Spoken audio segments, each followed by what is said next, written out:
পাহাড় ভালোবাসেন নাকি সমুদ্র? যদি বলি একদিনে এই দুইয়ের সাথে ঝর্ণাও দেখা হবে আর পকেট থেকে খরচ হবে মাত্র 400 টাকা। অবিশ্বাস্য মনে হলেও আজ আমি আপনাদের নিয়ে যাব সীতকুণ্ডের স্বল্প বাজেটের এক রোমাঞ্চকর ট্যুরে। তো আর দেরি না করে চলুন আজকের ভিডিওটা শুরু করা যাক। হাই গাইস, আসসালামু আলাইকুম, welcome to my another new blog. আশা করি আপনারা সবাই ভালো আছেন। আমিও আপনাদের সবার দয়ায় ভালো আছি। চট্টগ্রামের যে কোনো প্রান্ত থেকে আপনাদের সর্বপ্রথম চলে আসতে হবে একেখান থেকে আপনারা সীতকুণ্ডের অ্যাভেলেবেল বাস পেয়ে যাবেন, যেখানে আপনার জনপ্রতি ভাড়া পড়বে 50 টাকা করে। আপনারা এখান থেকে সীতকুণ্ডের অনেক বাস পেয়ে যাবেন, কিন্তু সীতকুণ্ডের যে নাম্বারিং বাসগুলো আছে আপনারা ওইগুলোতে উঠবেন না, কারণ ওইগুলোতে উঠলে আপনার অনেক দেরি হবে। আপনারা উঠবেন ঢাকার লাইনের যে গাড়িগুলো আছে ওইগুলাতে। আমরা এখন সীতকুণ্ডে নামার পর রাস্তা পার হয়ে আমরা এখন চলে যাব সীতকুণ্ড বাজারে এসে আমরা যে কোনো দোকান থেকে 50 টাকার মধ্যে সকালের নাস্তাটা করে ফেলবো। সীতাকুণ্ড বাজারের মধ্যে আপনারা চন্দ্রনাথ পাহাড়ের অ্যাভেলেবেল গাড়ি পেয়ে যাবেন, যেখানে জনপ্রতি ভাড়া হচ্ছে আপনার 20 টাকা করে। যেহেতু আমরা মানুষ কম তাই আমরা একটা অটোরিকশা নিয়ে নিছি। গাড়িওয়ালা আপনাদেরকে যেখানে নামাই দিবে সেখানে এরকম ছোটখাটো অনেক দোকান দেখবেন। এই দোকানগুলো থেকে আপনাদের প্রয়োজনীয় জিনিসপত্রগুলো কিনে নেবেন, কারণ পাহাড়ের উপরে যে দোকানগুলো আছে ওইগুলাতে আপনার জিনিসপত্র অনেক বেশি দাম। পাহাড়ে ওঠার আগে আপনারা যখন এই ভিউটা দেখবেন তখন তো আপনাদের মন এমনিতেই খুশি হয়ে যাবে। এখানে এসে আপনারা দুইটা রাস্তা দেখবেন। এখানে এটার যে রাস্তাটা আছে ওই রাস্তাটা দিয়ে আমাদের উঠতে হবে। কতটুকু ওঠার পর পর আপনারা এরকম সুন্দর সুন্দর ভিউ দেখবেন।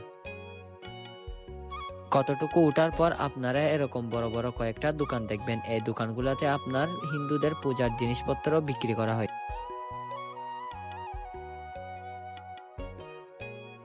20-25 মিনিট হাঁটার পর আপনারা এরকম সুন্দর একটা ভিউ দেখবেন, যেখান থেকে এক পলকে পুরো চট্টগ্রাম শহরটা দেখা যায়।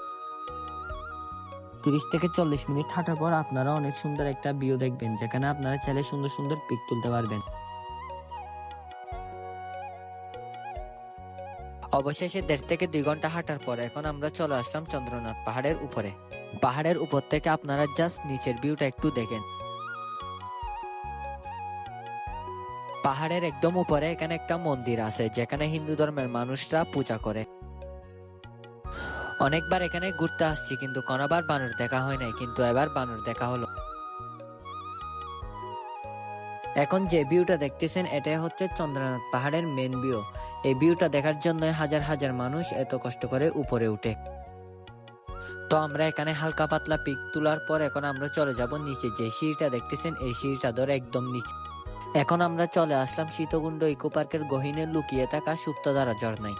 চন্দ্রনাথ পাহাড় থেকে আপনারা সিঁড়ি দিয়ে নামার পর কারো থেকে জিজ্ঞেস করলে আপনাদেরকে ইকো পার্কের রাস্তাটা দেখিয়ে দিবে। আর এই রাস্তা ধরে 40 থেকে 50 মিনিট মতো হাঁটার পর আপনারা চলে আসবেন সুপ্তধারা ঝর্ণায়।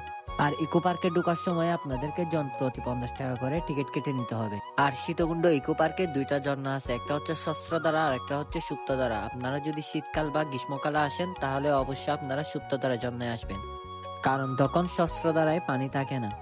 সুপ্তধারা ঝর্ণায় যাওয়ার জন্য আপনাদেরকে মেন রাস্তা থেকে 15 থেকে 20 মিনিট মতো হাঁটতে হবে। আমরা ঝর্ণার মধ্যে কিছুক্ষণ সময় কাটানোর পর এখন আমরা চলে যাব সীতাকুণ্ড বাজারে। সীতাকুণ্ড বাজারে আসার পর আমরা 100 টাকার মধ্যে দুপুরের খাবারটা খেয়ে নিব। তো দুপুরের খাওয়া দাওয়া করে আমরা এখন সীতাকুণ্ড বাজার থেকে একটা সিএনজি নিয়ে চলে আসলাম গুলিয়াখালী বিচে, যেখানে জনপ্রতি ভাড়া হচ্ছে আপনার 30 টাকা করে। তো আমরা গুলিয়াখালী বিচে আসতে আসতে বিকাল টাইম হয়ে যায়, আর বিকাল টাইমে এই সমুদ্রের আসল সৌন্দর্যটা উপভোগ করা যায়। আর এখানকার সবুজ ঘাস আর ছোট ছোট নালাগুলো দেখতে অনেকটা বিদেশের মতো লাগে। একদিকে পাহাড় আর একদিকে সমুদ্র, অপূর্ব এক অনুভূতি।